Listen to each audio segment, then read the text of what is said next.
No man is more professional than I. I am a 1% man. I am not above or below any man. I'm training my mind. I'm building my body. I'm connecting to my soul. I'm investing my money. Welcome to the 1% Man Podcast. Let's go.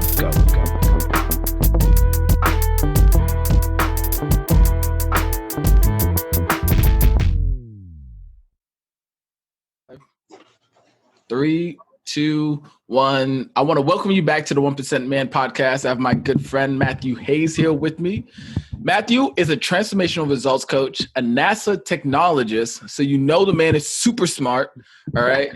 But Matthew, welcome to the show. How you doing today? Man, I am so excited to be here, bro. I'm so excited. Yeah, I know, because before we started, me and Coach Matthew were like having like several conversations, and we were just like, we need to hit record. Exactly. Record. So it's I appreciate you coming on as well and taking time out of your day. But before we get into today's topics, I'm going to ask you about 3 questions so we can get to know you better. The guests get to know you better as well, and listeners. So, what's your favorite color and why? Okay, so this one's interesting. Okay. It took me a long time to be able to admit that my favorite color was actually purple, because I'm a man. And I was like, oh, I'm supposed to like blue, and I like red, and I like black, and I was like, nah, bro, I like purple. So it was about 8 years ago. I actually looked up what that meant, and I found 2 definitions. And what's interesting is at the time I was on one side, and now I'm on the other side. And the 2 definitions were people who like purple tend to like their imagination more than reality. They tend to want to live in a fantasy world more than their actual experience. And that was true for me because I didn't like where I was and I knew I wanted to grow. And then the other side that we all know more readily is purple being associated with royalty, right? And I grew up in a Christian household, so I think about Jesus and like the purples.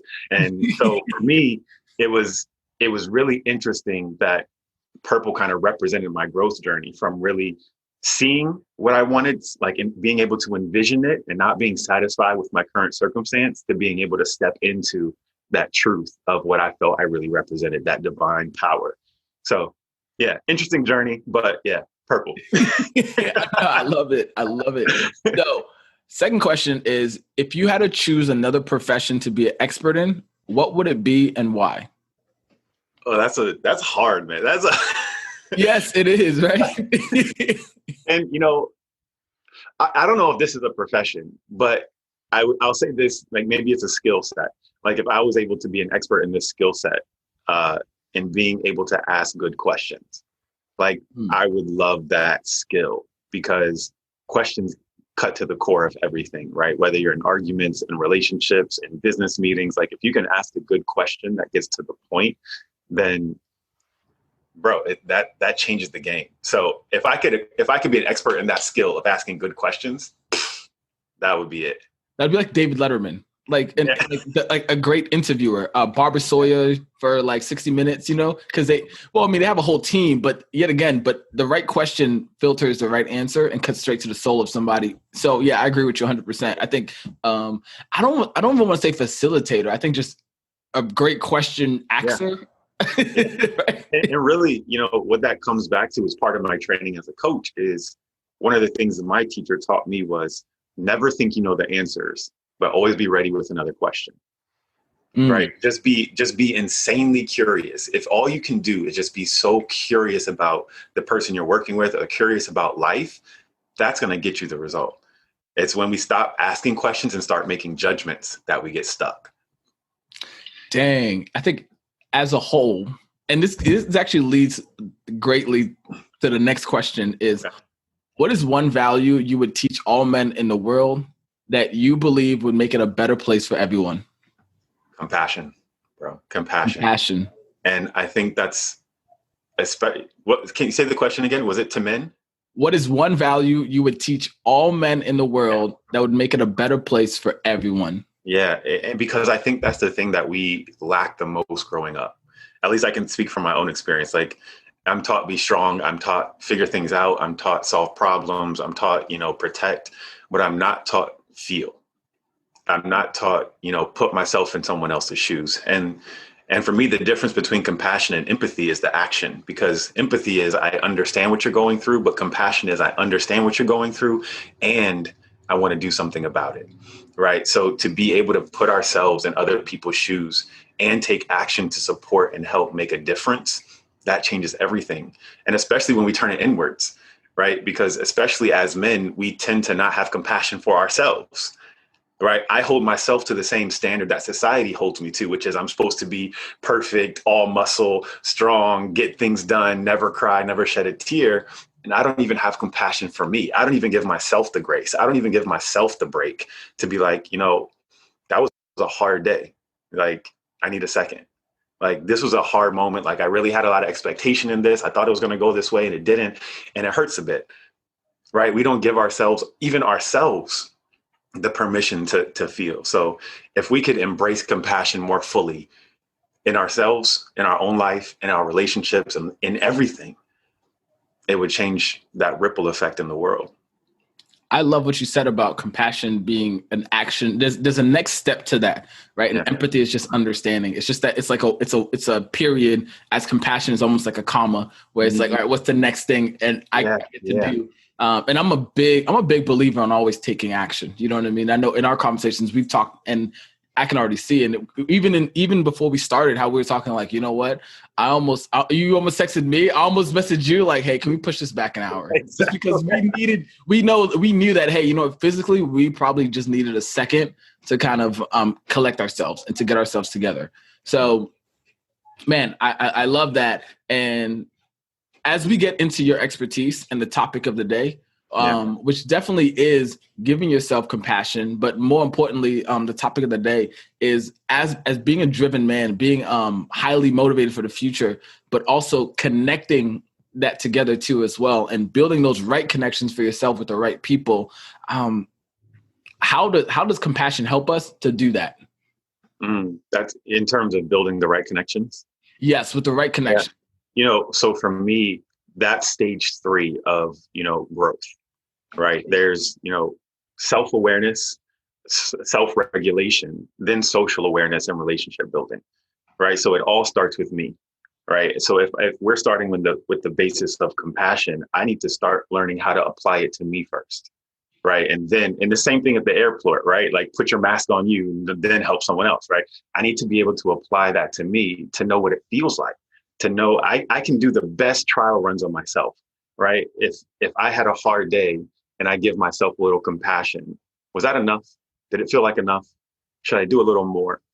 And then I can use that gauge to start trickling into my relationships. When I see someone else who's having a hard time, I was like, yeah, remember, I gave myself 10 minutes of a break, but I still felt like it was enough. So then I can apply that to someone else. Like, oh, maybe they need more than 10 minutes. Maybe they need more than 10 minutes of patience. Maybe they need 15, 20 minutes. Maybe they need a hug. What is it that I needed? And then now I can start applying that externally. So it all starts with me and being able to apply those things in my own life in terms of raising my own awareness. Then I can start raising my social awareness and start building more aligned relationships.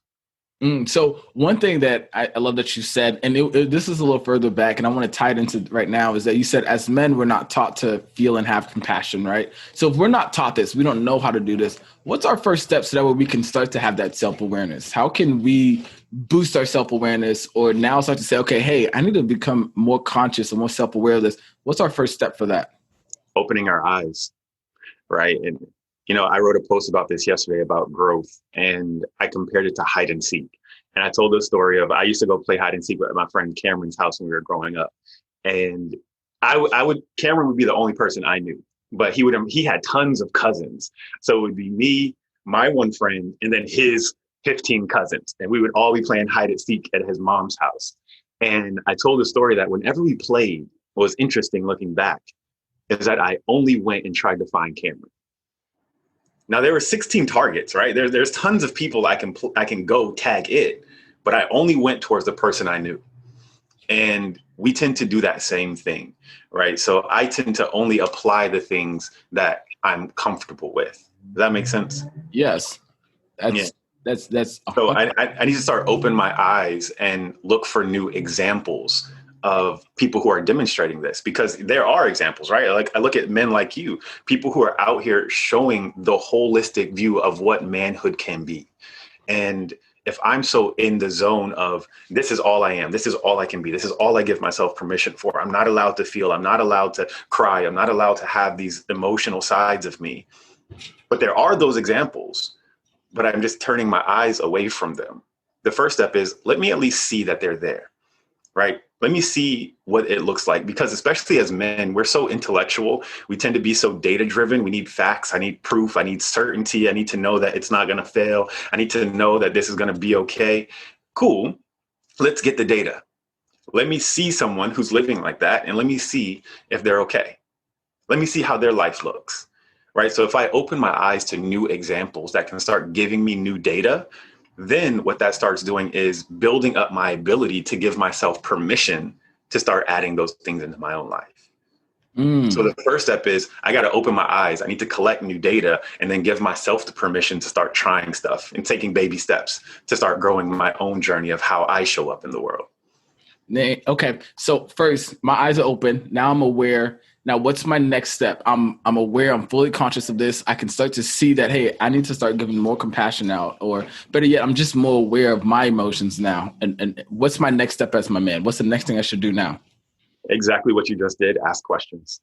Ask questions. Okay. Ask questions, right? Be more curious. Questions that we need to start asking then for ourselves so we can start to understand that.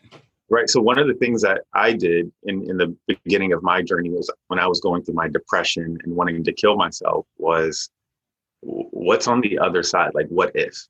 I started playing what if games more often.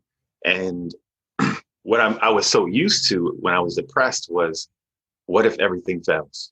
What if I'm not enough? What if they were right? Like, those are the what ifs I would ask myself. But then what I started transitioning was, what if they were right, but right about the good stuff? What if they were right that I was amazing?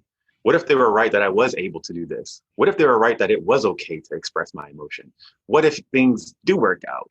What if I do have a purpose? And I just change the questions that I ask, because our life is only a result of the questions that we ask, right? No, regardless of what the circumstance is, how we feel and how we experience life is directly tied to the question we ask about it, right? Like when an example is exercise. Like I can give myself the goal of, I want to lose 20 pounds. And if I say, how am I going to lose 20 pounds? Then I set up this long regimen. I'm going to go to the gym 4 days a week. I'm going to cut my caloric intake by 500 calories a day. I'm going to run 2 miles. And I can set out this whole game plan, and it feels heavy and overwhelming. And it feels like a lot. And that's why people end up procrastinating, because I ask myself a bad question that leads to a bad answer. Just like if I said, why am I so fat? Right? Just to stay on the weight topic. Like, why am I fat? Well, because you're a lazy pig who never gets off the couch. Right? If I ask a bad question, I'm going to get a bad answer. So, right? All I give myself are those options. Like if I ask the question, why does this always happen to you? I have no choice but to list negative responses. Well, because you tend to not take accountability. You tend to not show up. You tend to procrastinate. But if I ask a different question of, how can I enjoy, or how can I be more comfortable in my skin, right? Rather than how do I lose 20 pounds? Well, then that can say, well, I want to start implementing better exercise. I want to eat differently. If I ask, how do I want to bring more energy into my life? Oh, well, that might include some of those same things. And maybe it'll say, oh, I want to spend more time connecting with people. I want to spend more time doing these things that really light up my purpose, right? So it's all about the questions that we ask that determine the life that we live. So once I've opened my eyes, I need to start training myself to start asking better questions, because that's all that life really is. I love what you just said, and I want to switch a little bit, and then we're gonna just two more topics. Yeah, so I want to transition to right now, the pandemic going on, right? And everyone is kind of locked in, and everything's going down. So for you, how are you handling everything that's going down, and any problems have you faced, and have you overcome? Yeah, I mean, honestly, it's literally what we just talked about. Like, I've had ups and downs through this whole time, and rather than judge myself or guilt myself or shame myself for that, especially in this role as a coach, right? And that's what makes it even kind of, for me at least, feel a little bit elevated, but we all have leadership roles in our own right? Whether I'm the leader of the house, the leader of the business, leader of the organization, leader of the church, leader of we all have leadership roles. So as men, when we feel that we're in that leadership role, it tends to be even harder to give ourselves grace for compassion, because I feel like I have to hold that mantle up for all the people, quote unquote, depending on me. So what I had to do through this pandemic was I had to let go of my ego that said I need to be that strong man, and I needed to be more curious and give myself more grace, right? So I started asking more questions, right? And throughout this, it was, oh, that's interesting, right? If I had days where I didn't want to get up, it wasn't, you're a loser, you freaking always whatever. It was, oh, well, why'd you do that? Like, oh, that's an interesting choice. Why would we make that choice today? Right. And it's just a lighter way of approaching what our body's telling us, because our body is always giving us a message, right? Our body is always telling us a cue of what's going on inside, but we need to start listening more often. So what I've learned to do over these years is just be more curious with myself. And, I've had moments where I felt myself going into a depressive state. And right now, because I have the skills and the ability to bounce out of that, I was able to actually go into it like tiptoe, not deep dive, but tiptoe into it from a curious space and say, okay, what are the triggers here? Like, what's the root to this? What did I do these last 3 days that led me to this point? And how do I want to reverse that cycle? So throughout this entire process, it's been an ebb and flow of, moments of productivity, moments of procrastination, moments of motivation, and moments of binging Netflix. And I think we all relate to, like, it's been up and down. And one of the things that I really, really always try to remember is that that's what a heartbeat looks like. That a heartbeat does go up and down, right? A flat line is dead. And if my life wasn't having those fluctuations, then I wouldn't be living a life in itself. Wow. Mic drop. That was super powerful. I could just end it right there, because that, man, I've never heard someone say it just like that too as well. Like, wow. So this even leads into the next topic. So what drove you to become a transformational results coach? How did that happen? That's funny. So I did not want to do this at all. It was never a goal, never a desire. Honestly, it's not something I want to do now. Like, it's not like I would much rather be like a professional chicken tender chef. Like, I love making Nashville hot chicken tenders. Like, that's my thing. But like, anyway, so so I got into this space. I wrote this post a couple of years ago that said, stop looking for your purpose unless your purpose finds you. And that's honestly what it was. Because like I mentioned, I was in my depressive moment, and I was in my moment of wanting to take my life after a really bad relationship ended.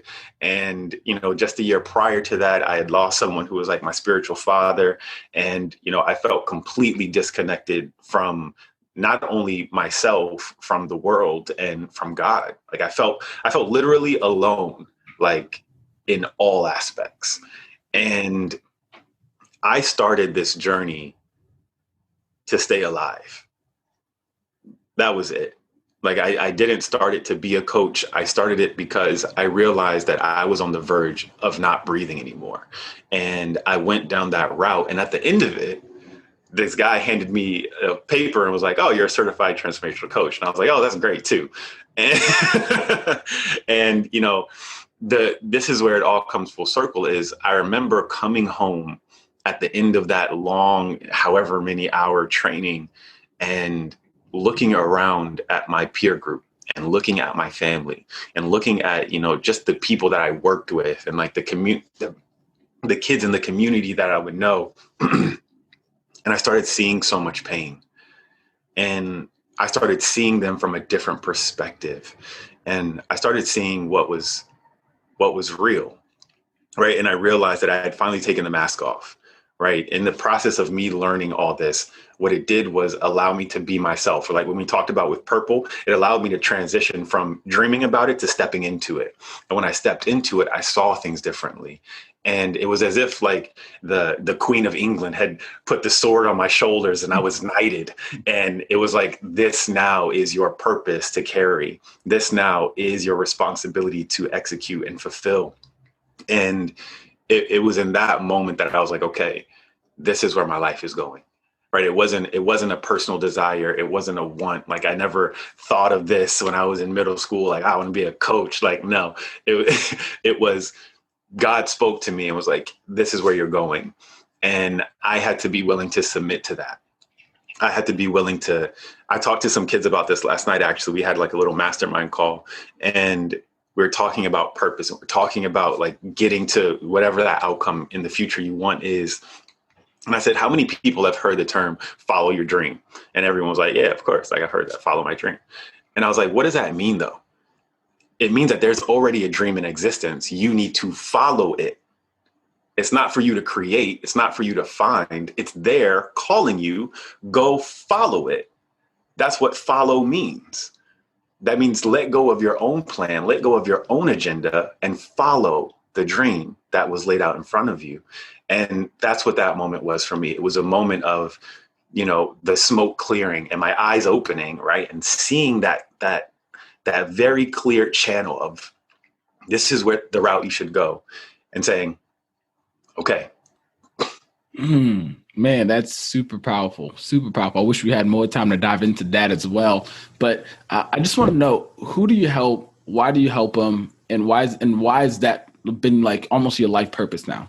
Yeah. I mean, I help them because I literally remember being on the couch. Like, I remember that space of going through the motions of life and feeling like I was hitting a wall, but everything looked fine, right? Like, life was successful, right? I was working at NASA for 10 plus years. Like, I had a good salary. I had worked on some space flight stuff that was shooting up to the freaking atmosphere, and stuff that was in Obama's inaugural parade. Like, I had a girlfriend, and, I had a nice car. I bought a house, like all the things on the external, like checking the boxes off. But every day I would come home, and like I said, I would feel completely detached. It felt like there was no, and this is something I talk about, learning the value between connection and cohesion. Like, I had all the connections, like I had all the box checks, but there was no cohesion. It didn't flow. It didn't feel right. And because I know that space so vividly, because I've sat in that chair, because I've had the thoughts of, what would happen if I drove off this bridge? What would happen if I jumped off this building? Those are the people, right? And it's more so a mindset, and it's a mindset of the people who realize that they don't want to die, they want to keep living. And when you make that connection, when you make that click of, I'm not in the space where I want to take my life. I'm in the space where I want to stop hurting, and I want to figure out how to get to that next level. I want to figure out how to be okay, and not just okay, but I want to thrive. Like, I want to really embody and embrace this life that I say I deserve. I'm speaking it. I say it out loud all the time. I talk to people about it, but I don't believe it on the inside. I want to start believing it. It's for those people, right? Because I was one of those people. I was one of those people who, I had the smile, right? I remember telling a mentor of mine at the time, an older man, and I was like, I think I'm depressed. And I remember him looking back at me. He was like, you, Matt, bro, you know everybody. You're the life of the party. What do you mean? And in that moment, it made me think like I was crazy.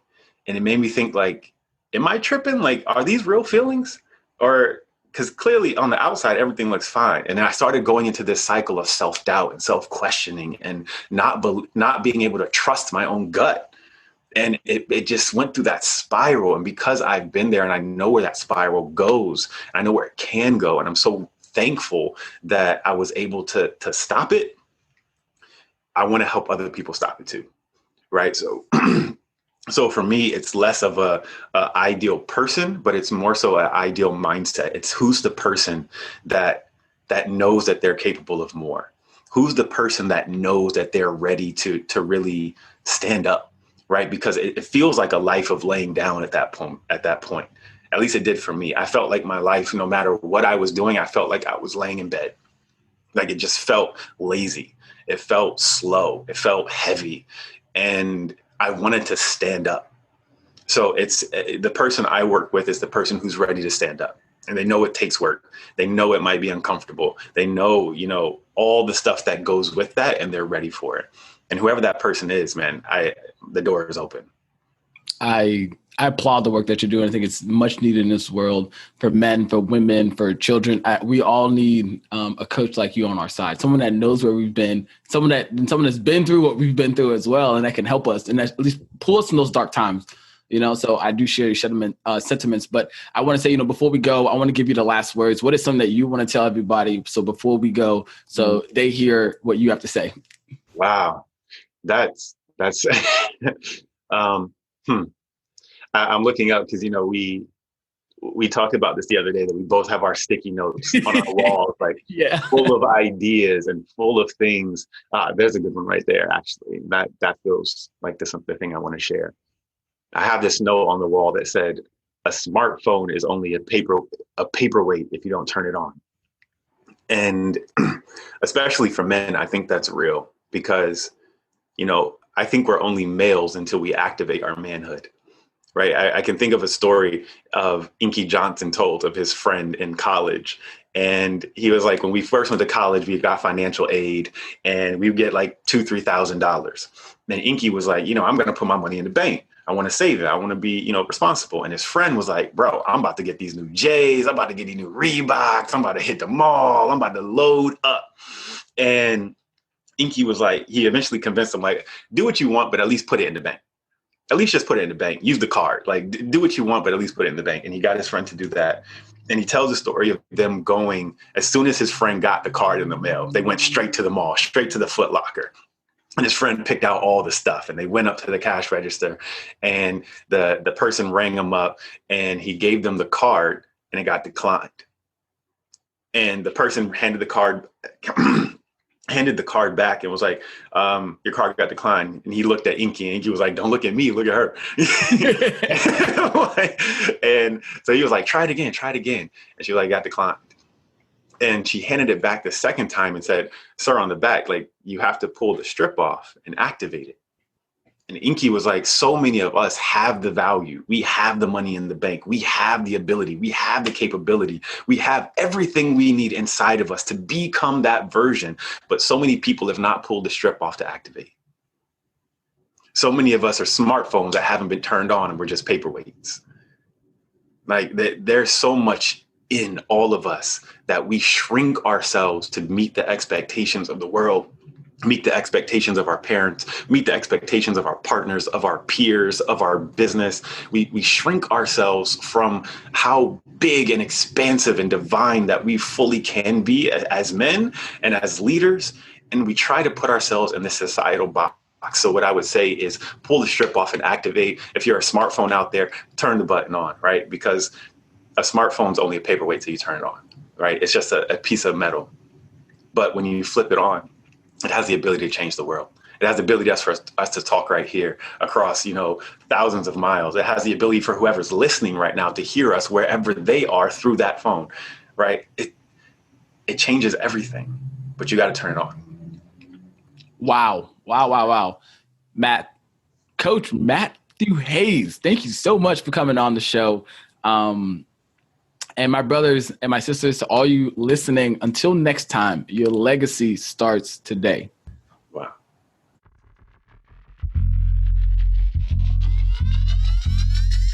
Thank you, my friend, for tuning into today's episode. This means so much to us over here at the 1% Man community.